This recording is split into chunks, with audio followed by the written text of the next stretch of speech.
Good morning, Wolfpack, and welcome to a totally terrific Thursday. You are now, listen y'all, Thursday to Thursday, we've made it almost like a full week at this point of just days in the book, and we're going to finish our full complete Monday through Friday week this week. Super excited. 1 week and a couple days almost down. So proud of all of the work. Let's jump into some things and updates for today.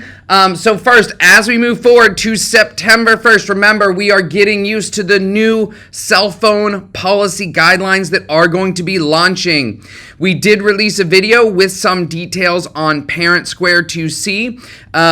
But again, I understand all of it, but there is research out there that has continually showed the dangers of this and specifically how social media is hacking the brains of teenagers. Now, for this graphic, I want to look at specifically up in the right-hand corner. Does anybody else hear me? Can I get a thumbs up if you can hear me, or somebody said they're good, they can hear? Good, thank you, Mr. Felix. All right, good. All right, so we'll keep on going on. In the right-hand corner, we've got 40% of teens have been exposed to some kind of negative or inappropriate activity from others on their cell phone. So thinking about that, 40%, we have 588 kids in 9th through 12th grade, almost 300 in 7th through 8th grade. 40%, we're talking hundreds of you on campus. Hundreds of you have been exposed to negativity or inappropriate activity on a cell phone. Now, here's the key difference, y'all.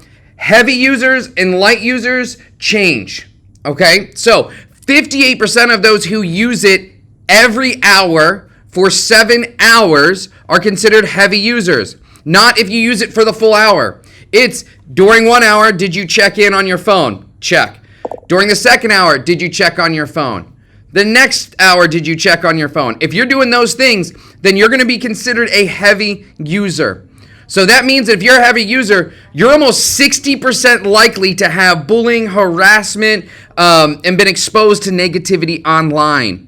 Additionally, if you look at just the bullying harassment side of things, 28% of all teens have said that they've experienced some bullying online. And again, look at the difference. Heavy use, light use. If you're a light user on your phone, the likelihood of you getting bullied and harassed is 23%. But if you're a heavy user checking it every hour throughout the day, look at that. Almost 50% of heavy users experience that. And look at the one below. Of the teens who have engaged in bullying, again, that separation. There's a difference between light users and heavy users. So again, we're seeing those. So what I want you all to start picturing is when you think of the internet, when you think of social media, when you're thinking of all of these things, I want you to think of you are entering the jungle zone. And in the jungle zone, there are a bunch of animals out there that you don't know what they're going to do. Right? And we talked about this last year around the topic of pig butchering and how that specifically targets and robs families of money through sending fake text messages, fake emails, fake phone calls to get people to respond. And we'll keep talking about that as those threats are continually for you and your families. But listen, you got to remember, internet is not a safe place. You are in an unregulated, unsafe zone where hungry lions are looking for food, bears are looking for probably a snack, and that elephant is obviously quite mad about the intrusion of the parking on his land. So with that, we want to make sure we got to survive the wild together. To do that first, we've got to remember that we are in the wild online.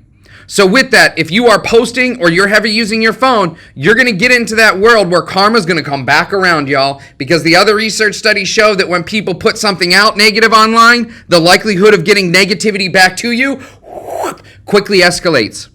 But for those that aren't posting things online that are mean and negative, the likelihood, it's still a possibility because guess what? You're still using social media. That's an accepted risk. So one of the things you have to think about in life as a growing adult is, what risks am I willing to accept to do X? For instance, you play a sport. You are accepting that you could get injured. That is an accepted risk. You do everything you can to prevent it, but guess what? Accidents happen. Injuries happen. You accept the risk in playing the sport.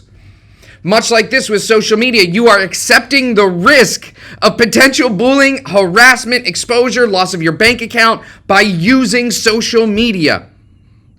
You have to understand that so you understand mentally how you need to navigate the wild that is online. As we talked about, the U.S. Congress is going to be voting on the new act, the Children and Teens Online Privacy Protection Act, which changes parental consent for social media, age limits, as well as some other pieces are involved in this, but it is already passed Senate, I believe. And so at this point, like, this one is cruising through, it looks like. Now, Congress is on a recess right now, so if you're in Mr. Garcia's class, you can ask them. They ain't just sitting around playing games. That's not what happened on their recess. But with that being said, we do want to get back and look at some of the key cell phone dangers again. So let's hear it straight up from the news. This morning, one of the nation's largest school districts joining a growing effort nationwide to ban cell phones on campus. Yes. Passes. Board members in the Los Angeles Unified School District passing a resolution Tuesday that will prevent students from using phones during the entire school day and limit social media use at school for educational purposes only. According to the resolution, excessive cell phone use can increase anxiety and depression among students, stifle meaningful in-person interaction, and enable cyberbullying. School board member Nick Melvoin is helping to spearhead the effort. They'll be more present, not only with their teachers, but with one another as well. The policy would take effect in January if details on how it will be implemented can be worked out. On the table, age-appropriate enforcement differentiated by grade level, cell phone storage like lock pouches or lockers, and using technology to block access to social media platforms. High school music teacher Amy Louie says she's skeptical about the potential ban, calling it a drastic shift, not just for students, but teachers as well. As long as we have any mobile devices, students will always be using it in ways that we might not necessarily want them to. Parents' reaction, mixed. We socialize more, like hung out with friends. I don't see that often anymore. It is important for them to have a phone, especially these days now. You don't know what's going on. Across the country, 77% of schools prohibit cell phones at school for non-academic use. So again, I'm just going to bring some of this up, and I want to go back to what our policy is going to be, okay? You're looking at almost 80% of schools in America prohibit cell phone use. We are not going to be, unless the government dictates it to us, prohibiting cell phone use 100% of the day. We believe in our students, and we believe that you can rise to the occasion. And I guess what, y'all? While we're just getting used to the class time things, during breaks, y'all are doing it. We don't see as many phones out during breaks. We're seeing y'all talk. We're seeing y'all play some games together. We're seeing you hang out. And that's what this is all about, is getting time where you're with your friends, maybe not necessarily around parents, to hang out, chat, be young adults. But that also means we got to do that in person, because the less we do it in person, the harder for the rest of your life it will forever be to have those in-person conversations. And most likely, as you're seeing in research, those are getting increased risk to having specific fear and anxiety around interactions with other people. And if you're sitting there thinking, wow, that kind of sounds like me, this is a great time to reach out to your advisor, to your school counselor, to a parent, because guess what? If you're sitting there going, I feel really anxious and I might be going through this, but I also know I'm checking my phone every hour throughout the day and into the night, you might have found your solution right there, right? And we want to say sometimes the most direct, easiest, simplest solution is the right one to take on.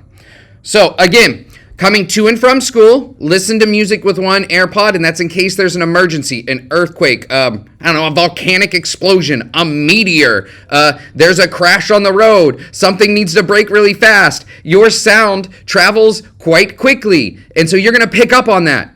And so you need to only have one AirPod in. Listen, y'all, and if I can tell you one thing I tell my daughter, she does not leave my house on a walk or anywhere with both headphones in or both headphones on. Why? I want her being perceptive of who's driving up to her, who's driving around her, and she needs to be listening for the cars, listening for footsteps. And yeah, it's not great that that is the society or at times places that we are, but at times we need to be our own monitors of safety and security. And you can't do that when you have going on in your ears, okay?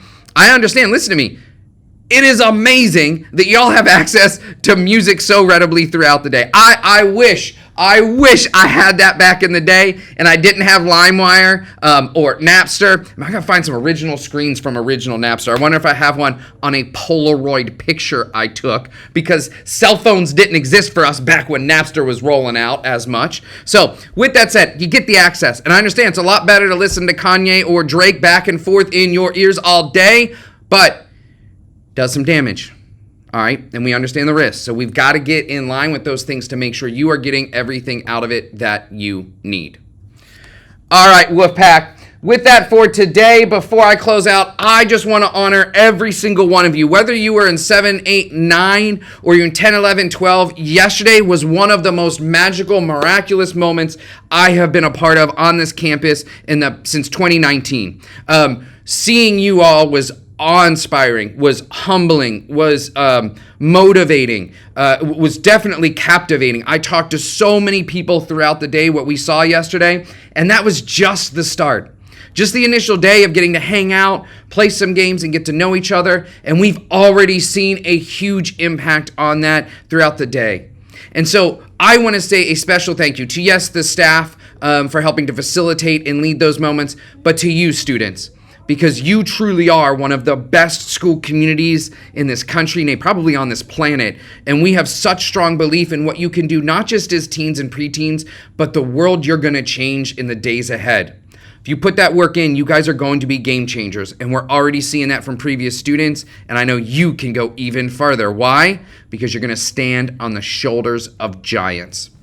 All right, Wolfpack, let's remember, we are going to be leaders, we're going to be light bearers, we're going to be critical thinkers, problem solvers, and the most important, we are going to be community builders. So this year, let's unite, let's inspire, and let's seize the moment. So long, Wolfpack. Have a terrific and excellent Thursday.